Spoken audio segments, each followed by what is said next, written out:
I'm so tired of having to make videos on this topic, but the propagandists in the media just keep trotting it out as it suits them. Remember how I said the media wants everyone to think the only legitimate election is one that's won by Democrats, the only legitimate scandal is one involving Republicans, and the only legitimate protest is one that's organized by Democrats or left-wingers? Well, that rule applies here today, with the hate-filled Joy Behar smearing the lockdown protesters as, quote, white supremacists like those in Charlottesville.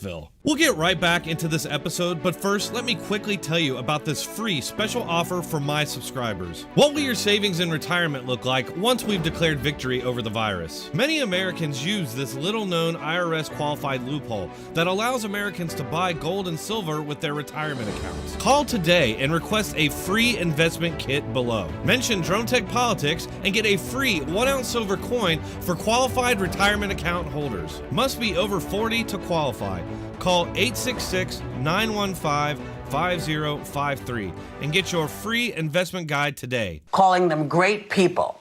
Now, does it surprise anyone? Does it surprise you, Joy? Nothing just surprises me. I'm certainly not surprised by this, because let's not forget when he called white supremacists and neo-Nazis in Charlottesville great people, quote unquote. Just a side note, have you ever noticed how they love to constantly remind the country about that one protest, but not so much when it comes to protests like the one where a BLM supporter ambushed and murdered 5 cops? No, that one is to be buried and never spoken of again. So her evidence for this smear starts with the big lie that after the Charlottesville protests, Trump called neo-Nazis and white supremacists very fine people, or in this case, she claims great people. How many times do I have to make a video debunking this popular media deception? By now, I think I'm up to 6 or 7 videos on this topic. Here's the press conference for anyone out there who might actually think this gelatinous blob has any credibility. There was violence on both sides. Well, I do think there's blame. Yes, I think there's blame on both sides. You look at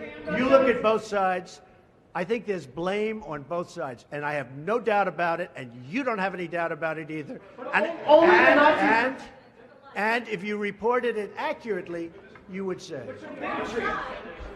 Kill the person. Heather hired Charlottesville. They showed up in Charlottesville Excuse me. to protest. Excuse me. They didn't put themselves down as you, and you had some very bad people in that group. But you also had people that were very fine people on both sides. You had people in that group, excuse me, I saw the same pictures as you did. You had people in that group that were there to protest the taking down of, to them, a very, very important statue and the renaming of a park from Robert E. Lee. You know what? It's fine. You're changing history, you're changing culture, and you had people, and I'm not talking about the neo-Nazis and the white nationalists, because they should be condemned totally. But you had many people in that group other than neo-Nazis and white nationalists, okay? And the press has treated them absolutely unfairly. I must be hallucinating or something, because I just saw Trump condemn white nationalists and neo-Nazis. That's something no president has ever said. He said there were very fine people on both sides. And I'm not talking about the neo-Nazis and the white nationalists, because they should be condemned totally. A common talking point that I hear in response to video of this press conference is that he condemned the neo-Nazis later after his initial comments at that press conference. Wrong. That's not true. He made all of these comments at the same press conference. Don't believe me? That's fine. You shouldn't just believe whatever you hear on the internet or from the media. Go out and look for yourself. At the end of this video, check out my description and I'll have a link to the full speech right there for you. Beyond that, I'm just tired of these elitist pricks demonizing hardworking Americans that just want to feed their families. She has no evidence whatsoever that any of these people are associated with any of these groups, and these protests have been nothing but peaceful. No doubt she's basing these claims on the rhetoric from Michigan Governor Whitmer, who has on more than one occasion accused the protesters of having swastikas and carrying Confederate flags. Both claims are never challenged in the media, and you'll notice that you never see any evidence of these claims. Yes, at one of the protests, there was one person crescent with a very badly drawn swastika, but it was meant as a metaphor for what was going on in Michigan. It wasn't promotional or supportive of Nazis. And yes, I saw one of these protests that had one guy with one Confederate flag. That's not a solid basis for smearing the entire group as racist, white nationalist neo-Nazis. She has no evidence whatsoever that any of these people are associated with any of these groups, and these protests have been nothing but peaceful. Behar isn't the only one who's recently been making this dubious claim. Biden has repeated it over and over during his media interviews and on his campaign rallies, and is of course never challenged on it. The one time a reporter did challenge him, the media spun it as if the reporter was somehow in the wrong. Their veins bulging. He said specifically that he was condemning them. No, he did not. He said he walked out and he said, let's get this straight. He said there were very fine people in both groups. They're chanting anti-Semitic slogans, carrying flags. Are you aware of that? Okay.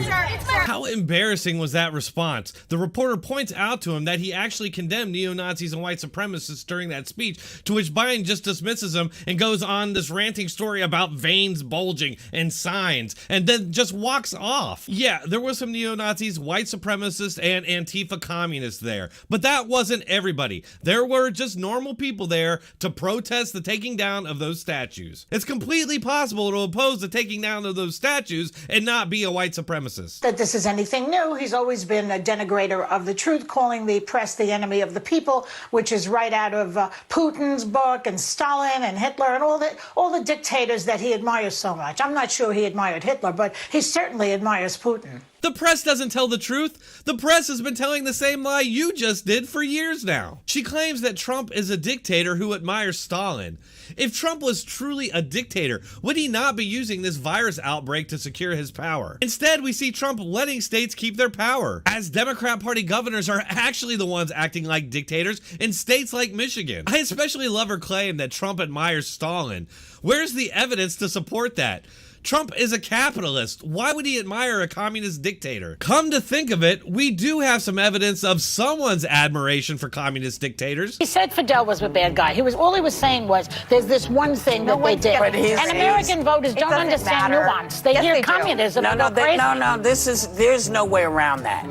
As you know who's saying there were good people on both sides. Yeah. It's the same thing. There's no way to get. I don't agree. Oh, I do. You know, Hitler wasn't so bad because but he didn't say that. But no, he didn't say that. But to a Cuban person, it's just as bad. I agree. It's Cuban just as bad. Cuban refugees who lost everything. Did one good thing, he said. I don't think. Well, by the way, that literacy program that he was talking about was a re-education program. Yes, it was. There's a big difference. There you go. There's nothing good to say about Fidel, and so it'll cost him a lot in the I believe the polls. literacy rate did jump quite a bit after that. Yeah, Propaganda. I'm not sure they were getting a really good dose of world history in that program. So look, I'm not. Do they get that here? I'm not. Do they get that here? Just wow. Anyway, I just had to address this because it keeps coming up, and as long as this lie keeps getting told, I'm gonna make videos refuting it. That's all for this episode. Please hit that like button, share, and subscribe. It's one of the best ways you can support this channel. If you'd like to support this channel further, you can do so on one of these platforms, and you can find all the links in the description and pinned comment. Thanks for watching. Keep coming back.